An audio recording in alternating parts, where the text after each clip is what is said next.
नमस्ते and good morning. कैसे हो आप लोग। मैं इंजीनियर अजय कुमार अपने YouTube channel VIP physics bye Ajay में आप सभी का स्वागत करते हैं। समय वेस्ट न करते हुए अपने साथ नोटबुक और पेन निकाल लीजिए और मेरे साथ कॉपी करना स्टार्ट करिएगा, मेरे साथ पढ़ना स्टार्ट करिएगा। आज का टॉपिक का नाम है vector representation Coulomb's law. Coulomb के नियम का सदिश निरूपण। कूलम के नियम का सदिश निरूपण।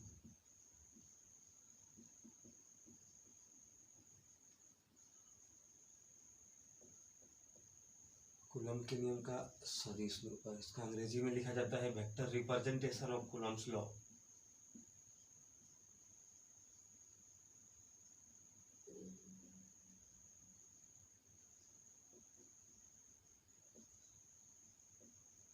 कूलम्स लॉ देखिएगा, ये कूलम के नियम का सदिश निरूपण। देखते हैं इसके बारे में थोड़ा सा पढ़ते हैं। देखिएगा, इधर x है, इधर y है। यहाँ पर 0,0 सेंटर है। मान लेते हैं कि यहाँ पर Q1 है, यहाँ पर Q2 है, जिसका स्थिति सदिश, जिसका पोजीशन वेक्टर R1 है, जिसका पोजीशन वेक्टर R2 है। इसका स्थिति सदिश R1 है, यहाँ पर R2 है। तो क्या करेगा भाई, यहाँ Q1 यहाँ Q2, तो Q1 आवेश Q2 पर फोर्स लगाएगा F12 और Q2 आवेश F21 पे फोर्स लगाएगा। देखिएगा, बात समझिएगा। तो लिखेंगे Q1 आवेश के द्वारा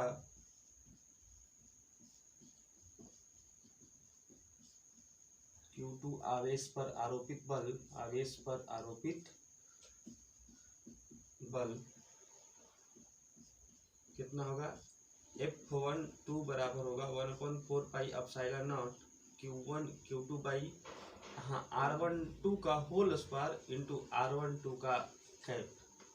कैप का मतलब हम लोग पढ़ के आए हैं कि भाई ए कैप बराबर होता है ए का वेक्टर अपॉन ए का मॉड। यहाँ से लिख देंगे कि 1/4 pi epsilon not Q1 Q2 by R12 का स्क्वायर इंटू R12 का वेक्टर अपॉन R21 का। तो इसको सिंप्लीफाई करना स्टार्ट करेंगे तो आएगा वैल्यू, यहाँ पे देखो, यहाँ 2 है और यहाँ पे पावर, कितना पावर जाएगा देखिए, F12 बराबर 1/4 pi epsilon not Q1 Q2 by R12 का होल क्यूब इंटू R12 का वेक्टर। Question number 1। ये पहले आवेश द्वारा दूसरे पर आरोपित बल। इसी प्रकार क्या करेंगे, भाई, इसी प्रकार Q2 आवेश पर Q1 आवेश के द्वारा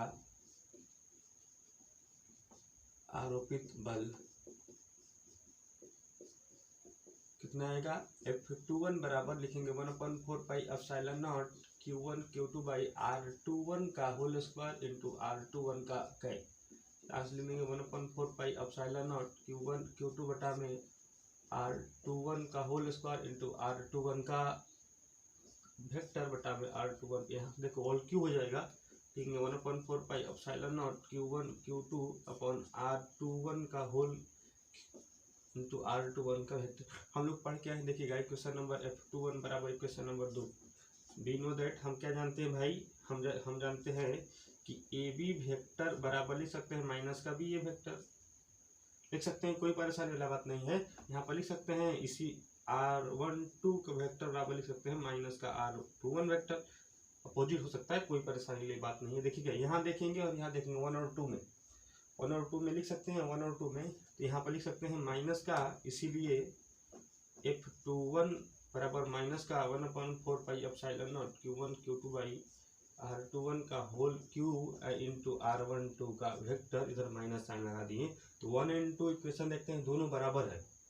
यहाँ मॉड लिखा जाता है, चिंता ना करिएगा, यहाँ पर मॉड लिखा जाता है, यहाँ चिंता नहीं करना है। देखिएगा 1 और 2 का वैल्यू सब बराबर है, तो क्या होगा भाई, सब जब बराबर है तो वेक्टर रिप्रेजेंटेशन कितना हो जाएगा, F12 बराबर इतना बराबर कितना आएगा 1/4 pi epsilon not Q1 Q2 by R12 का होल क्यू इंटू R12 का। यही वेक्टर रिप्रेजेंटेशन होता है, यही this is required expression of Coulomb's law in vector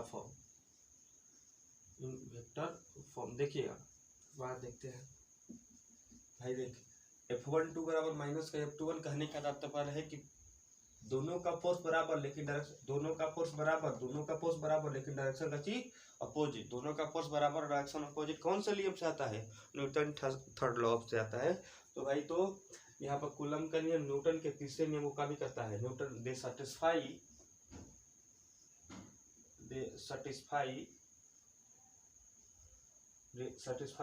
Newton third law of motion. यही तो बोलता है न्यूटन थर्ड लॉ, क्रिया बराबर विपरीत का प्रतिक्रिया, यही होता है। यही एक्सप्रेशन को बोलते हैं vector form of Coulomb's law. जिस वेक्टर फॉर्म से पता चल जाता है कि दो आवेशों के बीच लगने वाला फोर्स का मान बराबर किंतु दिशा विपरीत होगा, डायरेक्शन विपरीत होगा। यही है कूलम के नियम का। इसके बाद हम लोग को पढ़ना है सुपरपोजिशन थ्योरम। इसके बाद में पढ़ना है सुपरपोजिशन थ्योरम।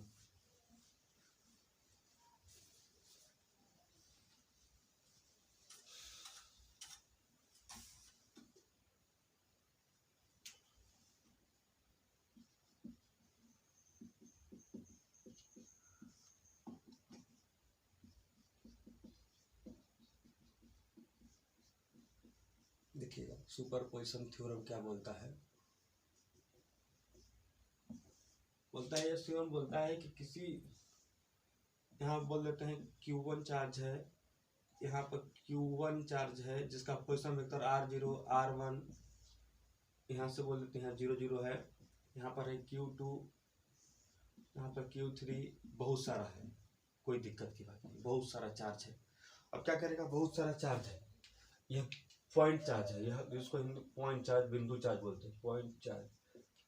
ये बहुत सारे पॉइंट चार्ज हैं। तो ये पॉइंट चार्ज Q1 भी Q0 पर फोर्स लगाएगा, Q2 भी Q0 पर फोर्स लगाएगा, Q3 भी Q0 पर फोर्स लगाएगा। कहने का पर है कि भाई फोर्स ड्यू टू 1 on 0, यहाँ पर देखो इधर का फोर्स आएगा F01, इधर का फोर्स आएगा फोर्स ऑफ 2 ड्यू टू 0। देखो यहाँ पर भी फोर्स आएगा, लिखेंगे F02, यहाँ पर भी फोर्स आएगा F03, सब फोर्स आएगा। पॉजिटिव है। यहाँ पर अगर बोलेंगे Q4 रहता, यहाँ पर R4 रहता, ये भी फोर्स लगाता किस पे, यहाँ पर F0 फोर्स पर। सुपरपोजिशन थ्योरम बोलता है क्या कि अगर एक पॉइंट चार्ज पर लगने वाला सभी फोर्स का वेक्टर एडिशन कर दीजिए, यह अध्यारोपण का सिद्धांत। मतलब F नेट बराबर कितना हो जाएगा, लिखेंगे F नेट बराबर कितना होगा, F01 plus F02 plus F03 plus F04। यही है सुपरपोजिशन थ्योरम। क्या बोलता है, अध्यारोपण का सिद्धांत बोलता है कि भाई साहब किसी भी बिंदु आवेश पर लगने वाला फोर्स, उस बिंदु आवेश पर लगने वाला फोर्स सभी फोर्सों का सदिश जोड़ होता है। मतलब vector addition of force 1 due to all charges के कारण सभी पॉइंट पर लगने वाला फोर्स क्या कहलाएगा, सुपरपोजिशन थ्योरम कहलाएगा। इसी F नेट को बोला जाता है कौन सा, सुपरपोजिशन थ्योरम। अब कोई किताब में इसको तोड़ के लिखा है, इसको देखो, इसको तोड़ के कैसे लिखेंगे कि K Q1 Q2, यहाँ 0 1 है, लेकिन Q0 Q1 बटा में R01 का होल स्क्वायर इंटू R01 का कैप।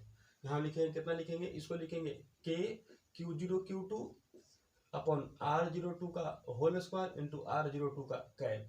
यहाँ कितना लिखेंगे, यहाँ K Q0 Q3, यहाँ लिखेंगे R03 का होल स्क्वायर इंटू R03 का कैप। देखिए यहाँ से K Q0 कॉमन लेते हैं, K Q0 कॉमन लेंगे, बचेगा क्या, Q1 बटा में R01 का होल स्क्वायर इंटू R01 का कैप। यहाँ बचेगा कितना बचेगा, Q2 अपॉन R02 का होल स्क्वायर इंटू R02 का कैप। यहाँ बचेगा Q3 अपन R03 का होल स्क्वायर इंटू R03 का कैप। देखिएगा यहाँ से।